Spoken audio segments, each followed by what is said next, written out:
So it sounds like, and there have been people who've won more than one lottery jackpot. There've been a number of people. I remember back in like the late 80s, early 90s when I was quite little, seeing on Donahue or Oprah or something, there were actually lottery winners that had won multiple times, and it was a show about luck. And they were all really positive. They seemed, most of them, like they were genuinely nice, caring people, which was nice to see. So it sounds like if you won again, it would be proof, even more so than one lottery win. It would be like pretty much definite proof that Wicca and that the universe is working for you. Correct. I mean, one of the biggest things that I've been trying to do since I've won is show people that, because there's still a lot of misinformation out there about us, and there are still people who don't understand what it is that we do. And I'm trying to still educate them that, we're just everyday people like you. We live next door to you, and you don't realize it. We work in the cubicle right across from you. Mm-hmm. And you like us until you find out, oh, my God, they're a witch or they're Wiccan. That didn't change who we are. That just changed how you perceived who we are. Mm-hmm. Mm-hmm. So I've been trying to work forward, and I have gotten so many positive responses since this all happened from people who said, before this, I really had no clue. I thought witches were evil people who, sacrifice babies and all this other stuff. And they're like, I now understand that that's not how it is. And that has been, the biggest thing for me, and has made me so happy that I've actually been able to get people to see that we are just like everyone else. That's fantastic. I think that, a lot of people now with all the movies on Wicca, and I know I like to watch old Charmed reruns. I don't know if it's I had the entire series. I bought it when it ended. Would you say that it's a fair representation of Wicca? No. I wouldn't say a fair representation. Yeah, it's TV, it's movies. They have to, they have to jump that line in order to make it interesting for people. Mm-hmm. Because if they were actually to record what it is that we do on a regular basis, it's actually pretty boring to the commonplace person. So there's no vanquishing demons or marrying gods of the underworld or anything like that? Not that I know of. Some people, I've got a wonderful wife, so I didn't marry anything like that. So, it's just, they have to keep your interest. It's a fun show, though. I do enjoy it. I love those shows. I love Charmed. Bewitched is one of my favorites. I love watching. I've watched The Craft. Practical Magic is another movie that I really love a lot. Mm-hmm. So, just because they're over the top with it doesn't mean that they're not good movies. Just don't use them as resources for your, research. Okay. In Charmed, though, there is something about not using magic for personal gain, and they mention that all the time. And I'm wondering if that's a real thing in Wicca. You have to, anytime you use magic to change or shape reality to your will, you're gaining personal gain.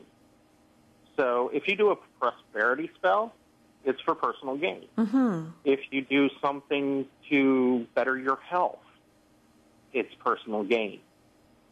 It's really all about personal gain. Anytime that you wield magic, you are doing it for personal gain. Even if that gain is growing on a spiritual level, it is still personal gain. Okay. So, but I think maybe the distinction, and they don't explain this in the show, is that you're not doing it to inflict anything on someone else. You're not, you're doing things to help yourself, but not anything negative that would impact, hopefully, not intentionally at least, that would impact the world in any way. Is that right? Right, but correct. But, I don't know if you know about the butterfly effect. Yes. So Okay. Did you want to explain a little bit about that for people who don't know? Right. I mean, and that's the way it is. I mean, any time that you use magic to do something, you're taking and changing on a global level. And sometimes there is a negative effect of that. It may not be a personal, I can't say that word, purposeful, trying to do a negative thing, but everything has its positive and negative aspects. Mm-hmm. There is always duality in everything. But that's not just in magic. Happens, it's a part of magic. Mm-hmm. But I mean, you could flushing your toilet, you're not intending that to be a negative thing, but if when everyone flushes their toilet, it contributes to the pollution of the world, right? I mean, correct. So you can't go through life thinking that, okay, I'm doing this spell for prosperity, so I'm not really harming anything along the way. Well, anytime we walk out of our door, we harm something. You step on an insect, you squash a fly, you get into your car, you create pollution. You hit an animal, you destroy the ecosystem.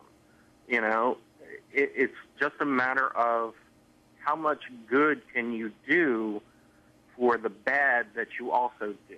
Because we all live in it's all a duality. There's always a positive and negative side to anything and everything that we do. It's just being able to recognize that and say, okay, I need to gain balance in this. So how can I gain balance? It's just like one of the things that I'm doing at the house, some of the construction that's going on is I'm trying to make the house a lot greener to try and, break away from doing more damage to the earth. So I'm looking into solar and wind and geothermal and all of that kind of stuff for the house. Mm-hmm. And it must feel really good to be in a position where you can do that. And it's because I know a lot of people, if they had an extra few $1,000s kicking around, they might invest it in something a little more earth-friendly as far as energy. But a lot of people don't have that. So I can imagine that having that extra money and being able to do those things to offset and to contribute to a greener planet must feel good. It does. But again, that goes from my perspective of looking at, okay, I've done all these negative things in the past. Now I need to try and do some more positive things to try and gain that balance. So whenever I start looking at things now, I look at it, okay, this has a negative effect. How can I balance that negative effect with something more positive? But even with the everyday person, there's so many little things that we can do. You can change the light bulbs in your house to more energy-efficient light bulbs. I mean, there are so many little things that overall, if everyone on the planet did it, it would make such a global change. Mm-hmm. Mm-hmm. Now, and that's a really good point. I think that I like that you're talking about balance because it's so important. I mean, we can't avoid doing things that could be perceived as negative. Everything does have a positive and negative side to it, but it's a matter of having balance in your life. And you mentioned about casting a spell for prosperity and how that would be for personal gain, not necessarily a negative thing. Now, some people have this viewpoint of that there's this pile of money on the planet, and that if one person has a large pile of that money, that's actually taking away from maybe someone else's pile of money, and that there's only so much to go around. What's your viewpoint on the level of prosperity on the planet? I happen to agree with that, which is one of the reasons why I've tried to do as much good as I possibly can with the money that I got. I've donated to a lot of different charities. I've done, I've donated over $1 million plus since I've won to various nonprofits and charities that help, breast cancer, Special Olympics. I've done, cancer research. You name it, I've tried to, leukemia, I put money into it. You know, and that's the thing is that, yeah, I won, which meant someone else didn't.